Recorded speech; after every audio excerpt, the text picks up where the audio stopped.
చేస్తుంది మగ తుమ్మెద. భృంగి అంటే ఆడ తుమ్మెద కదా. ఆడ తుమ్మెద కోరిక ప్రకారం మగవాడు మగ తుమ్మెద నాట్యం ఆడుతుంది. మనమేనా అంతే కదా. ఆడవాళ్ళ కోరికల ప్రకారం ఆడే డ్యాన్సులన్నీ ఆడుతున్నాం ఇక్కడ. అంచేత తప్పే ఉందండి, అదే చెప్పాడు. భృంగీచ్ఛా నటనోత్కటక అంటే మగవాడు తనకి ఇష్టం లేని పనులు కూడా భార్య కోసం చేస్తారని. చెయ్యాలి, ఆ మాత్రం సరసం ఉండాలి. ఏదో అంత పెద్ద వైరాగ్యంతో ఉంటే కాపురాలు నిలబడవు, అది కూడా తప్పే. అందుకని ఏదో నాకు నియమం పద్ధతి అని మాట్లాడక్కల.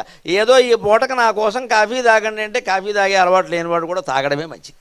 ఏమైంది, ఇందులో రోగం వస్తుందా ఏమన్నానా? మన ఏమన్నా విషం తాగమన్నారా? కాఫీయే కదా. మీకు ఇష్టం ఉండదు సినిమాలు, కానీ నా కోసం సినిమాకి రండి సరదాగా పిల్లలు అడుగుతారు, వెళ్ళడమే మంచిది. అంతగా ఇష్టం లేకపోతే చెవుల్లో 2 బెరడాలు పెట్టుకుంటాం. ఏమైంది? భార్య కోరిక తీర్చాలి. ఇందులో కోట్లు ఖర్చు అయిపోయేది ఏం లేదు కదా. ఆ మాత్రం సరసం లేకపోతే అలాగా. అందుకనే శివుడు లాంటి వాడు కూడా మగ తుమ్మెదగా మారితే ఆడ తుమ్మెద ఆనందం కోసం నాట్యం చేస్తాడు ఆయన.